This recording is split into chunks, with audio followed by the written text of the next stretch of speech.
J'ai souvent inspiré ou nourri mes pièces d'une inspiration venant des peintres de cette époque.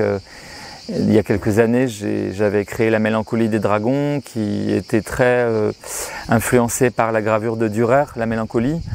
même si esthétiquement la pièce n'abordait pas du tout l'univers de Dürer. Et aujourd'hui, c'est aussi de la même façon que ce tableau incroyable rempli d'énigmes et de mystères de Jérôme Bosch nourrit le début du travail. Et vous avez derrière moi un élément du décor avec cet autobus qui est aussi une sorte d'élément de voyage qui va transporter mes personnages, mes acteurs, un peu en itinérance et comme un groupe un peu en recherche ou en thérapie collective, je ne sais pas encore comment le qualifier, en voyage en tout cas pour aussi enquêter ou proposer des situations autour de la peinture. C'est un travail que je mène depuis 20 ans avec la compagnie Vivarium Studio, qui mettent très souvent en scène des communautés d'artistes, de poètes,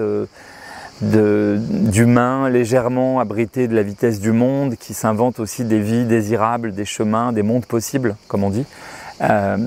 Souvent dans des paysages, lorsque j'ai travaillé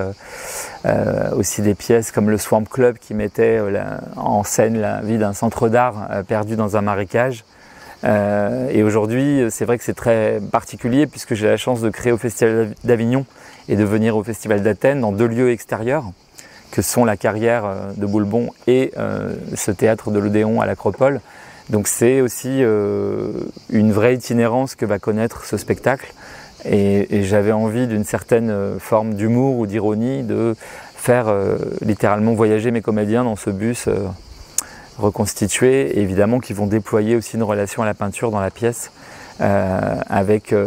toujours, comme j'aime aussi dans mes spectacles, des moyens relativement précaires,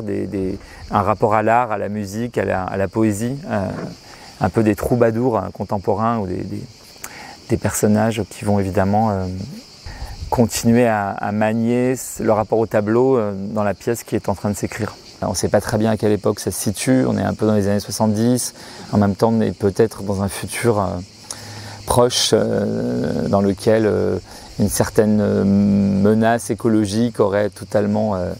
changé l'organisation du monde. C'est toujours dans des climats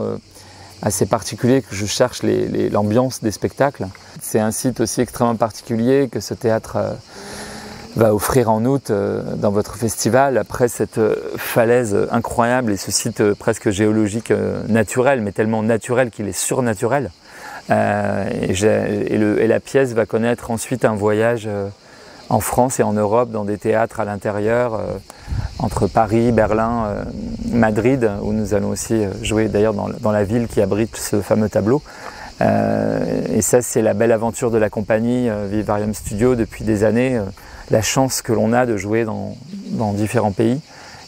y compris d'ailleurs l'an dernier, Femme Fatale, grand souvenir pour mon équipe d'avoir présenté la pièce à Athènes avec autant de relations aux spectateurs et de retours sur le spectacle que je ressens lorsqu'on va jouer en Grèce, la qualité de décryptage et d'analyse et de discussions nourries que nous avons eues notamment l'an dernier au festival. Il y a aussi dans la pièce beaucoup de traversées, de récits, de fragments que les acteurs sont allés puiser de Shakespeare à des historiens de l'art, en passant par au poète formidable Laura Vasquez, qui est une poète contemporaine qui nous a écrit et confié des éléments de récit de sa propre inspiration du tableau,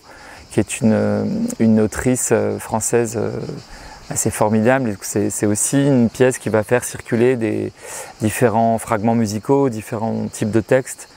et évidemment un rapport aussi au silence, puisque je fais un théâtre assez visuel qui fait aussi confiance à l'organisation des corps dans l'espace, et où aussi, je l'espère, une sorte de poésie plastique prend en charge une partie du récit.